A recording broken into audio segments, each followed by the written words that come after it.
All right, hello everyone, and welcome back to the November edition of Office 365 Tips and Tricks brought to you by the Marks Group. Today we're going to be talking about the following 3 tips. First is just an announcement about Skype for Business with relation to Office 365 and the future of S4B. It'll actually be getting rolled up into Microsoft Teams, so we'll talk about that a little bit more.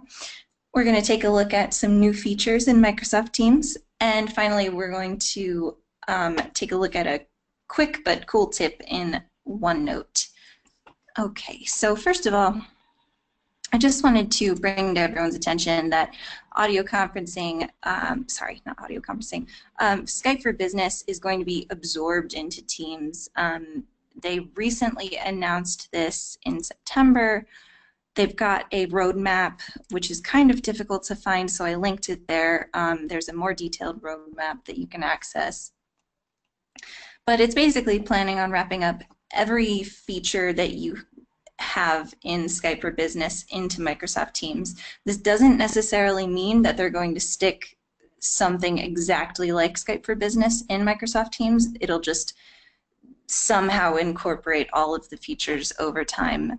So that is in progress. Again, the roadmap is not very specific in terms of timing, but it looks like this will be happening over the next year to 2 years. Yeah, right here that they mention this close of the year 2018 a couple of times. So here's just a detailed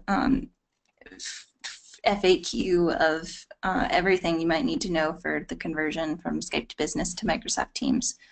So this is not happening straight away, and it'll be phased out over time, and you will get, I'm sure, many notifications from Microsoft about this. But I just thought I would bring to everyone's attention that this is something that is happening.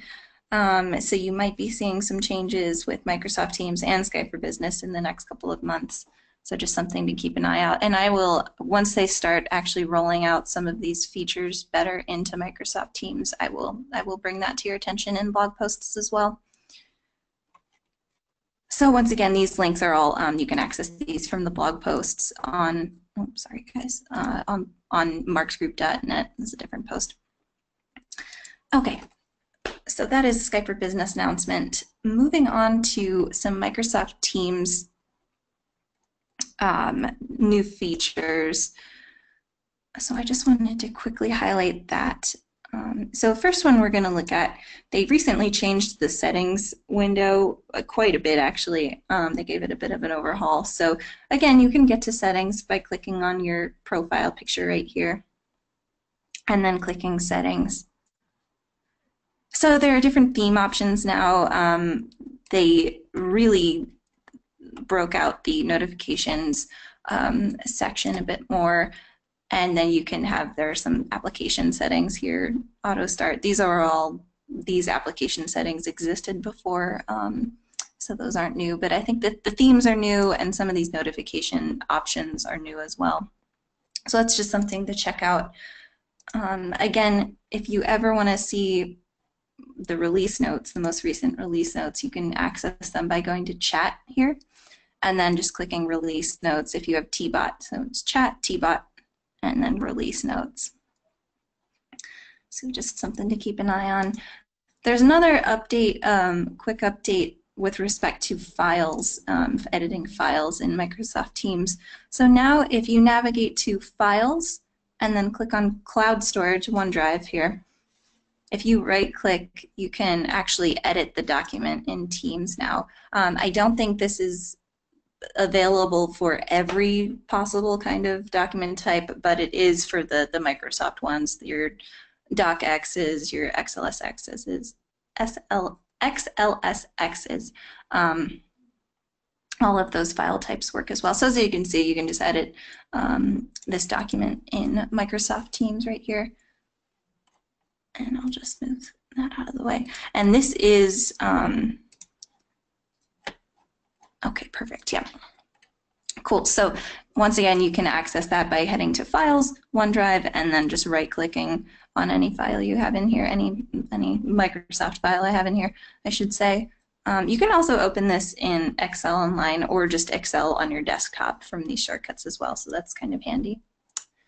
And then the last thing I wanted to point out, and the reason I had the blog post open for this, I just wanted to also bring to your attention, they kind of quietly released this audio conferencing feature kind of as part of the Skype for Business rollover.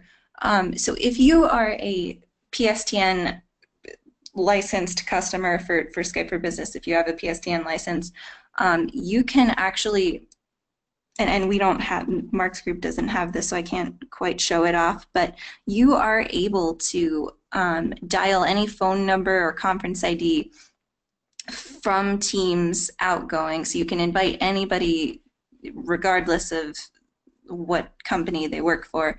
You can invite anyone to a Microsoft Teams meeting on audio, and then you can also dial in to meetings, to Teams meetings from any phone as well using this. So that's just something to be aware of if you are a Skype for Business PSTN customer.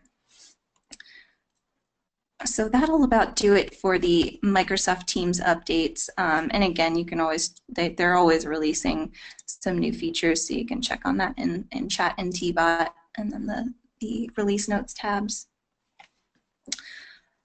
All right. And then finally, I just wanted to point out this cool tip that I found out about in OneNote a couple months ago that I've actually ended up using quite a bit. So for me, I often write little quick notes with OneNote, by the way.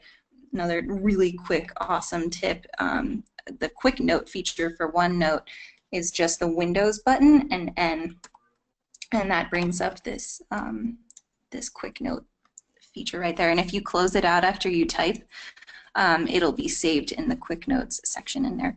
But anyway, I digress. So often I'm writing these quick notes and I'm not taking note of the time or the date, and then I realize a week later that I need to reference that note, but I'm not quite sure when I wrote it. So that's kind of how I stumbled upon this tip. But basically, you can right-click, you select and right-click on any text that you wrote in Microsoft Teams, or sorry, Microsoft OneNote, and it will tell you when you wrote that text, when it was last modified. So as you can see here, I wrote this on August 1st at 11 a.m.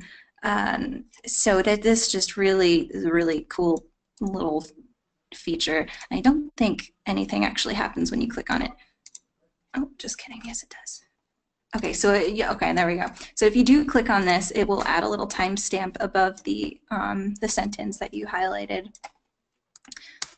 So that's just a quick but really neat tip that might help you out if you ever find that you need to go back in time in your notes in OneNote and see when you wrote certain things. So, and again, this works for any written text in here, whether it's been copied over or typed out by you, it will give a timestamp.